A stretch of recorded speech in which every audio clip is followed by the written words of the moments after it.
Hi everyone, welcome back. This video is going to be about the writing process.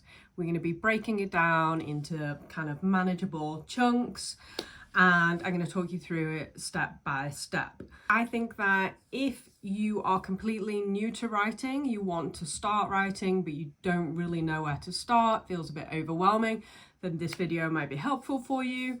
I think that if you are a writer who kind of measures their worth by the amount of words that you're getting down on the paper and you feel a bit blocked if you're not managing to progress in that way, then this might be helpful for you.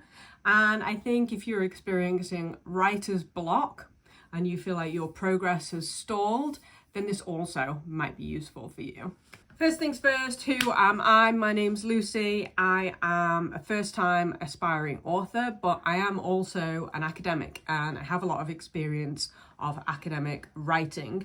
I used to work in a writing centre in a university where my role was basically to support students. Can you hear that? It's my cat. Sorry. My role in the writing centre was to support students in their written assignments, their written work. So that included one-to-one tutoring, running workshops, helping people prepare their thesis, their dissertation. So one of the things we used to do with them is talk about the writing process, and we used to break it down into kind of manageable chunks. And what I want to do in this video is take some of my learnings and experience from academic writing and kind of make it more general. So I hope that this process will be useful for lots of different genres of writing. Let me know in the comments if this works for the type of writing that you do. Before we get into the steps, there are 3 things that I want you to remember as we go through them. The first thing is that this is a non-linear writing process. What does that mean? What it means is basically bits can move around. I'm going to present them in 6 stages, but they don't have to follow that 1 to 6 order. Now, of course, some things need to come before other things. So you're not going to start revising something that you haven't written yet, for example, obviously, but some things can move around. Okay. So just remember that.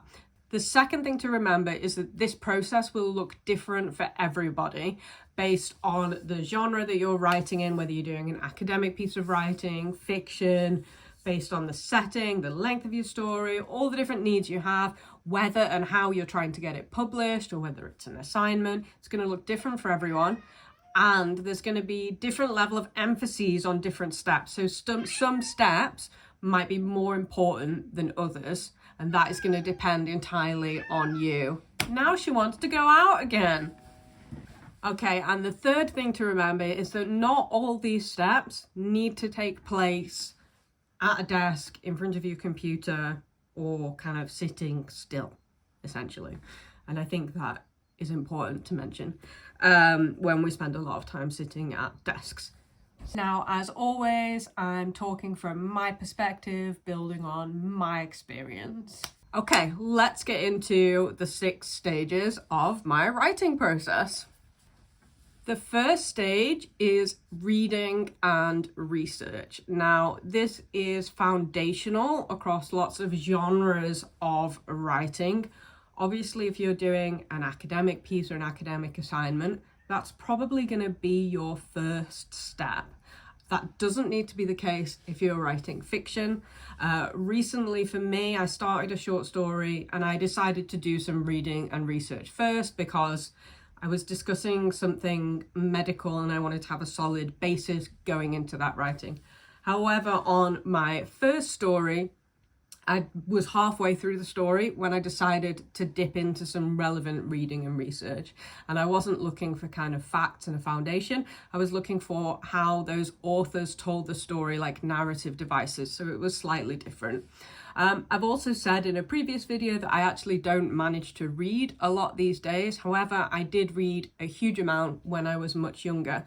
So reading can also be foundational in that sense. And that's also what I mean when I say that these stages can move around. So you might not always start with reading, but wherever it comes in your process, it's still foundational, that knowledge, whether you're kind of building worlds, whether you want to describe a real world setting, whatever your genre is, some type of reading and research Either you're looking for kind of context and settings that are going to make your reading seem more plausible, feel more real, or you're looking for how writers write, essentially. And by reading that, you become a better writer yourself.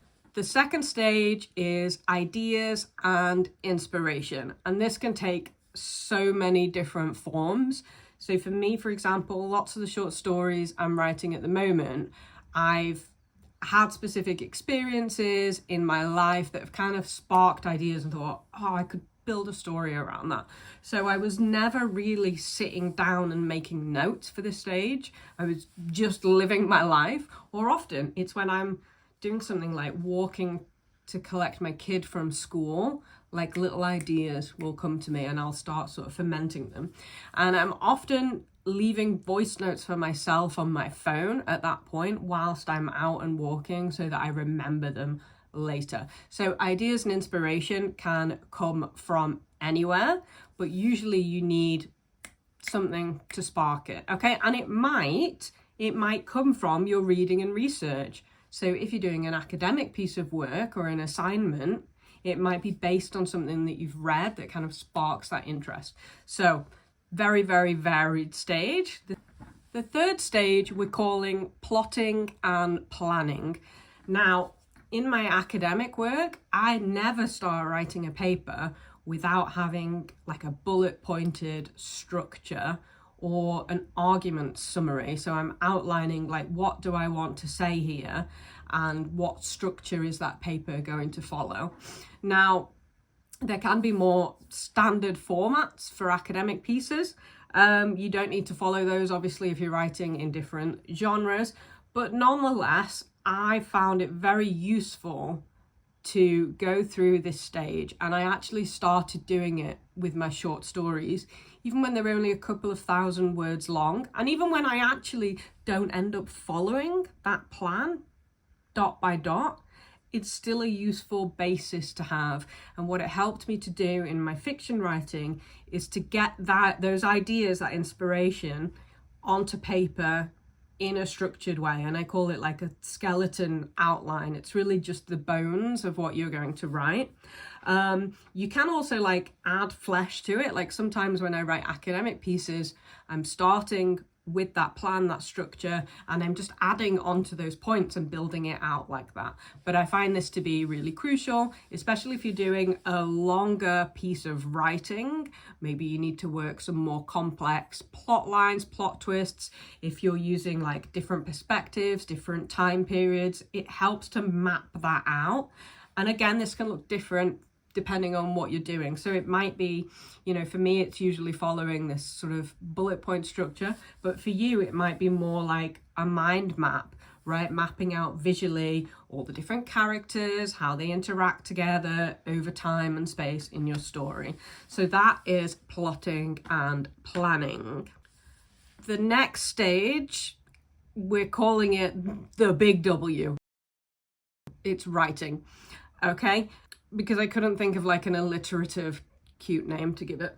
So anyway, it's writing. Some people might call it your first draft. I'm just going to call it writing. And this is when you are writing your story and you're working from your reading and research, your ideas, your plotting and planning. However, just remember, as I said, these things can move around. You don't have to follow them in order. So throughout my stories, as I said earlier, I've sometimes decided to pause, go into doing some reading. I've also sometimes decided actually that plot that I originally had planned out, I want to change some of the emphasis in the story. So these things can move around. You can dip in and out of these things. But ultimately, this is your writing. It's going to take up a large portion of the writing process, but it's not necessarily the biggest chunk of it, right? And this is when you're most likely to be sitting down at a desk or with your notepad or however you write. Do people still write with pen and paper? Let me know in the comments. Next up, we've got curating and crafting. Now, I think that editing gets a bad rep.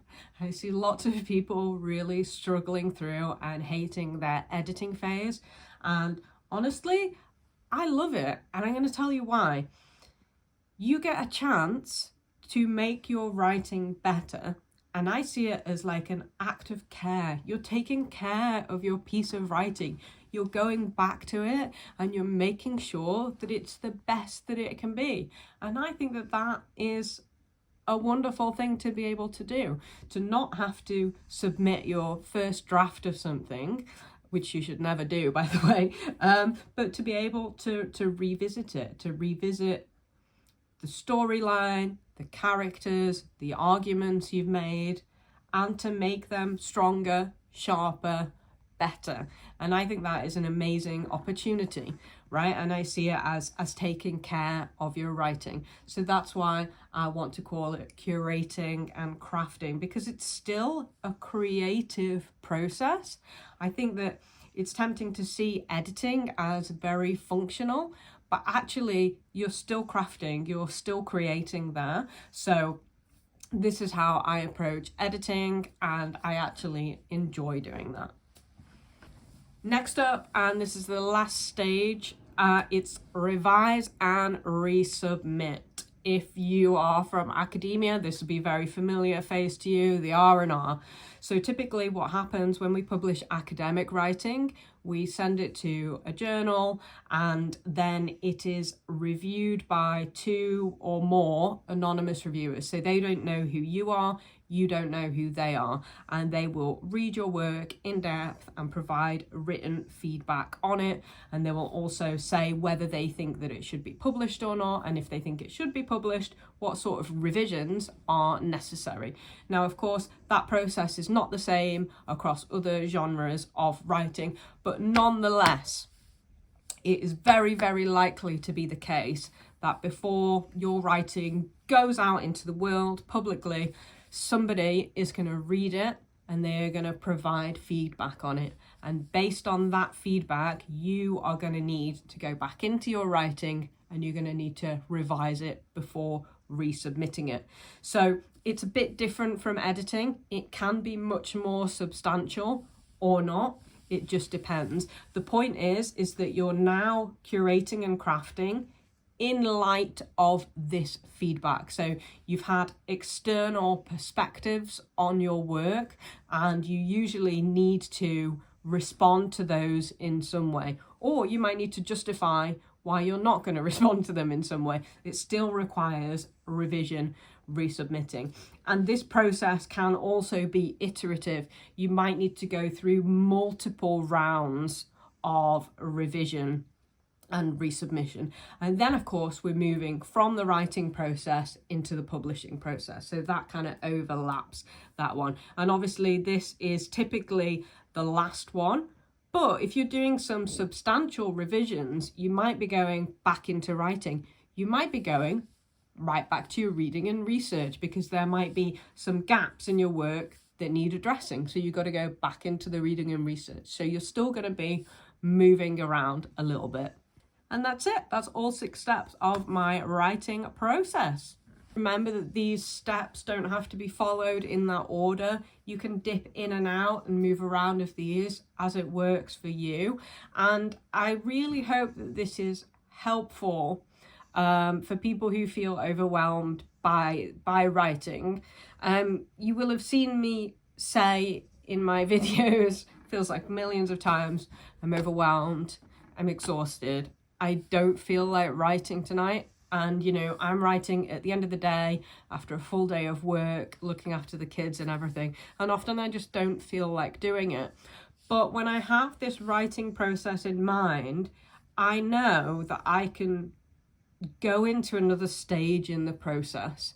So if I'm not feeling the energy, the creativity to get into the big W, the writing, what I can do is do a bit of curating and crafting of a story, even if I've not finished it, okay? Even in the middle of the story, I've done that. And that feels a bit lighter, and I'm still making progress with my writing. So the cats are absolutely swarming this morning. So it enables me to progress in my writing without trying to force those words out, okay? And I think that that has been really important for me to maintain regular process even when I don't feel able to actually bang the words out, okay? What you're doing is still part of the writing process and you're still making progress. You're doing great. I really hope that this has been helpful. If it was, please let me know in the comments what you liked about my writing process, and don't forget to give this video a like and subscribe to follow my writing journey. I really hope that this was helpful. Thank you for watching. Bye!